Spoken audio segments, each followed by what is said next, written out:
That's my cue. Hey, folks. Good morning. My name is Pat Jan Pradit. I'm the Chief Academic Officer at K12.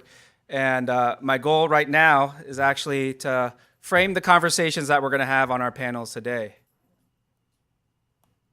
And definitely thank you, Microsoft, for hosting us today. To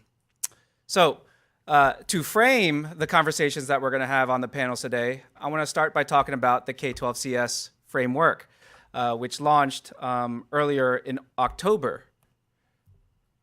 And there's actually a video created for introducing the framework, and it will feature a number of the writers and advisors, some of which actually will be appearing on the panels today and who are in the audience. So thank you, writers, advisors, and even reviewers of the framework. Raise your hand if you know about the K12 CS Framework. Wonderful. So let's play the video. Thank you. For a long time, we've shown students how to use different technologies. We haven't shown them what goes on behind the scenes, the problem solving, the critical thinking, the programming even. And right now in our nation, there is no clear definition of what is computer science, let alone what K12 computer science is. The K12 computer science framework is set up to answer that question. The computer science framework, it identifies concepts and practices. You have a concept where it's something that a kid should know or understand, and then you have to practice what their action is going to be around that. You put them together, and they can help us create some really outstanding experiences for kids with computing. Students learn best when the concepts or the knowledge that we hope they acquire is accompanied by hands-on activity, group work, collaboration with their peers, and communication with each other. So this isn't just about teaching coding language. This is really about critical thinking skills that all of our kids need. Students are walking away from this with more than a set of technical skills, but also some perspective or some questions on what computing is like as a discipline and how it might be affecting their lives. That's cool. And we want to make sure that students of color and that women and students who may have special needs are not left out when we're talking about computer science. We have to be able to train a diverse set of teachers, and then we have to open up computer science topics to make them as relevant to every student, regardless of their race, culture, gender, ethnicity, you name it. Education's hard work. And the K12 CS Education Framework has brought together a group of writers and advisors and leaders who not only have experience with computing and computer science, but with education. The important part of a framework is for the community to say, this is the knowledge that everyone ought to have. It's up to the states, the districts to figure out how do we structure that? Where does it go into the curriculum? What should teachers actually be doing? And so by having that foundation, we can then develop standards, which will guide instructional resources and professional learning experiences, and which will eventually impact policies at the state level. Because finally we are codifying for states and for policymakers and curriculum writers the values that make computer science exciting, engaging, and a literacy for the 21st century.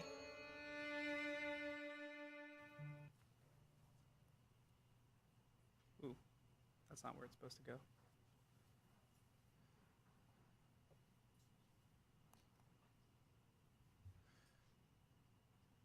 Can you guys advance it to the next slide, please?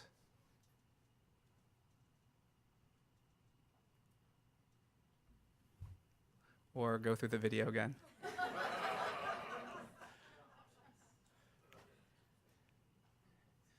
Maybe try hitting escape. Yeah, there we go. Yay. All right, I think I can handle it from here.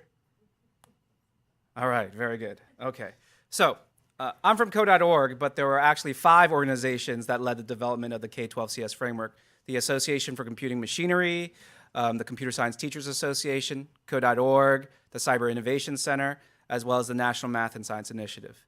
And these 5 organizations worked with 14 different states, including California, as well as large school districts, including San Francisco Unified. We couldn't have done it at all without the feedback of hundreds of reviewers in the computer science education community. and the actual writers of the framework, 27 writers from across the states, as well as 25 different advisors. The framework, in a nutshell, is a guide for implementing computer science for all students. And it does this through illustrating concepts and practices of computer science K through 12 as a learning progression. Now, the framework illustrates a number of key messages of computer science and addresses a number of misconceptions along the way. I'm going to go through a couple of these misconceptions and messages of computer science to help us understand what we're talking about when we're saying K-12 computer science. So the first misconception is that computer science is all about getting a job in coding. So the computer science movement is all about cranking out more software engineers. So it is true that there are a number of jobs. Just like the lady from Microsoft said, there are a number of jobs that are going unfilled, and this is a problem. This is a problem in the computing industry. It's a problem in the STEM industry. But guess what? It's actually a problem for all industries. And that's why computer science is foundational. It's not just about cranking out software engineers. So you'll see computer science reflected in areas such as dance. And so Morale is a dance choreographer, and she uses her computer science background to engineer the lights to go along with her dance routines for her dance group. Computer science is also used to figure out how different artists are influencing one another, and that's what the pictures on the right are all about. I think those are one's a Van Gogh and one's someone who's copying Van Gogh. So computer science is foundational. It's not just about creating coding jobs. So what is computer science? Well, some people think that computer science is digital literacy, because people understand what digital literacy is, and they think, you know, if I'm doing digital literacy and I'm teaching digital literacy, I'm teaching computer science. Well, the fact is that computer science is much more than just digital literacy. So I just want to clear the air here, and creating a digital presentation like this is not computer science, but creating an app is computer science.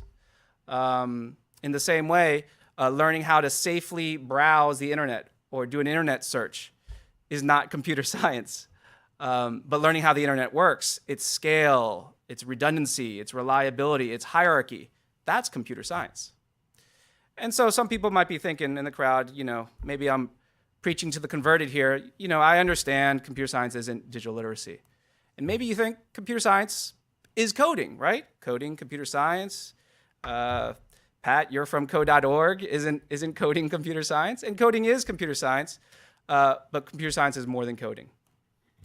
And so it goes beyond just programming, which is a synonym for coding, to an understanding of computing systems, the internet and networks, data analysis, big data, algorithms, and also the social impacts of computing. And the framework, like you saw, illustrates a number of these concepts and practices. So we have concepts like networks and the internet, or computing systems, and we have algorithms and programming. But we also have practices, things like communicating, collaborating, developing and using abstractions, and decomposing problems. These are the pieces, the puzzle pieces of computer science, which can be put together to create a beautiful and holistic picture of computer science. Computer science is more than just coding. Well, there's a misconception out there that all we have to do is just spread what's happening in these in the places where computer science is thriving.